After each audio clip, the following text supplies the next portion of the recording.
नमस्कार दोस्तों। उत्तर प्रदेश की किसी लोकल ट्रेन में भीड़ हमेशा सामान्य होती है।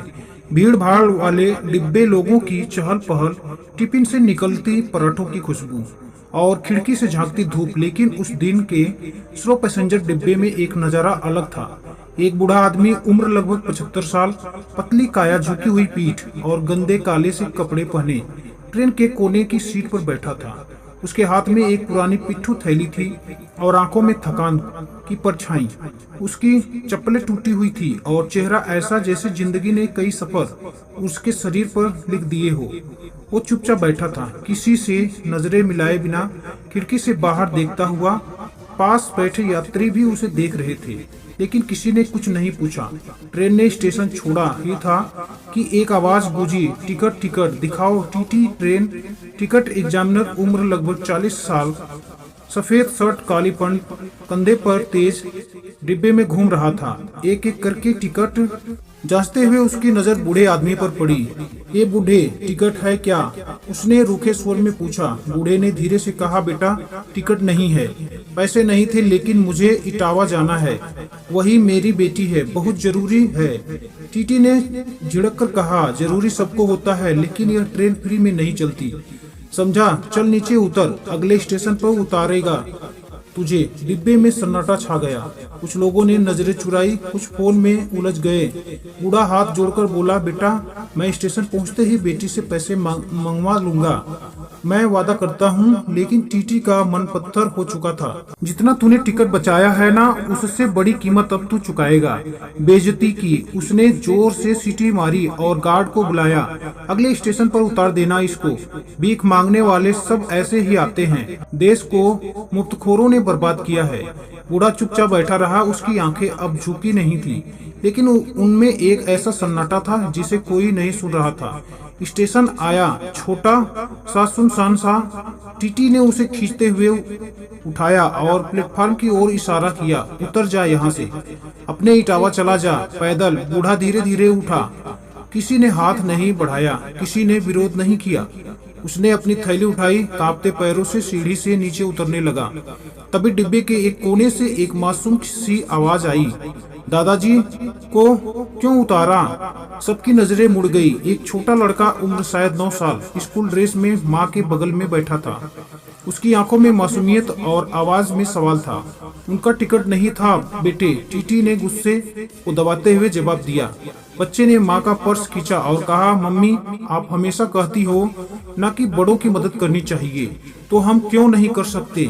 उसने माँ की ओर देखा, फिर सबके सामने जाकर कहा, मैं उनके लिए टिकट खरीदूंगा, मेरी गुल्लक में पैसे हैं, प्लीज आप अभी के लिए दे दो, मैं घर जाकर वापस दे दूंगा।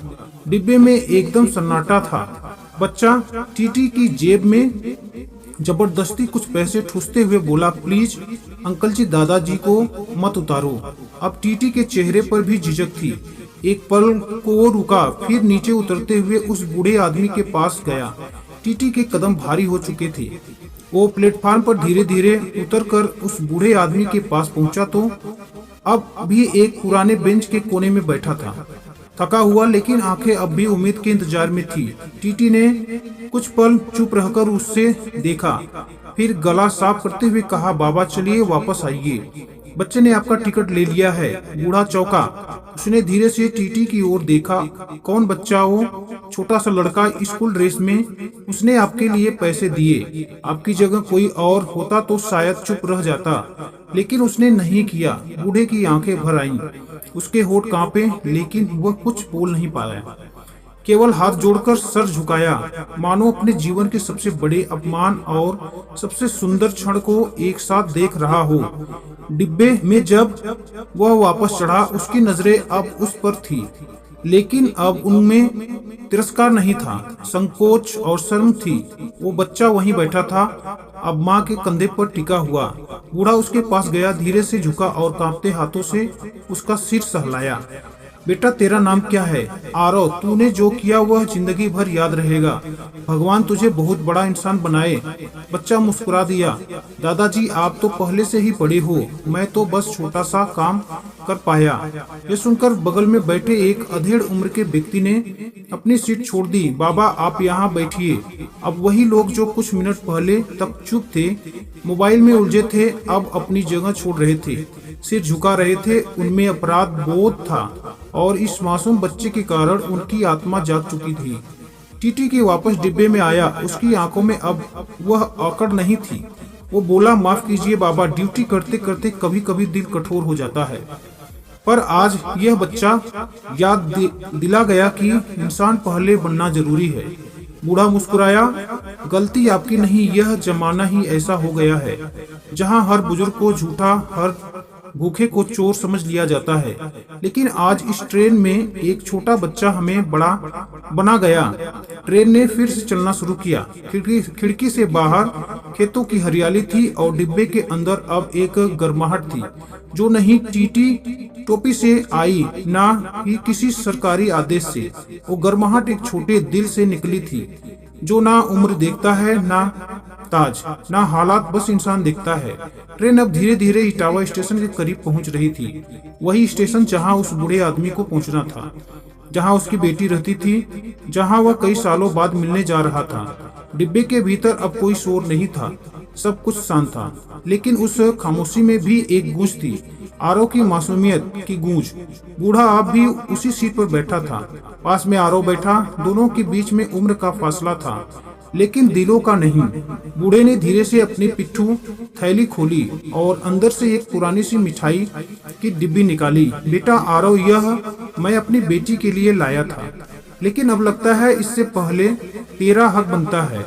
आरव ने पहले मना किया, लेकिन बूढ़े ने मुस्कुराकर उसके हाथ में रख दिया। तूने मेरी इज्जत बचाई है बेटा। मिठाई तो बहुत छोटी चीज है। मेरे सामने पास बैठी आरव की माँ अब तक ये सब देख रही थी।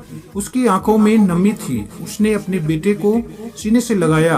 आज तूने माँ को सिखाया है कि इंसानियत क्या होती है। ट्रेन ने सीटी दी। इटावा स्टेशन आ चुका था।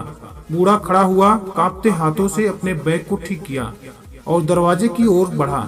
लेकिन एक पल को वह रुका, मुड़ा और पूरे डिब्बे की ओर देखा। आज मैं जहां जा रहा हूं, लेकिन आप सबके चेहरे याद रखूंगा।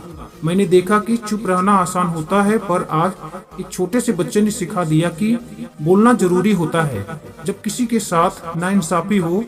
शुक्रिया आरव, और शुक्रिया आप सबका कि आपने इंसानियत की आवाज सुनी। डिब्बे में बैठे लोग अब खड़े होकर तालियां बजाने लगे। बूढ़ा प्लेटफॉर्म पर उतरा। ट्रेन धीमे धीमे चल पड़ी। आरव खिड़की से झांक रहा था। उसने हाथ हिलाया। बूढ़े ने भी थकी हुई मुस्कान के साथ अपना कांपता हुआ हाथ उठाया। खुदा हाफिज बेटा, और हमेशा ऐसे ही रहना। जब हम चुप रहते हैं तब अन्याय बढ़ता है, लेकिन जब एक मासूम दिल आवाज उठाता है तब पूरी दुनिया बदल जाती है। इंसान बनने में उम्र नहीं, इरादा चाहिए। दोस्तों, यह कहानी अच्छी लगी तो हमारे चैनल को लाइक, सब्सक्राइब और अपने मित्रों के साथ जरूर शेयर करें।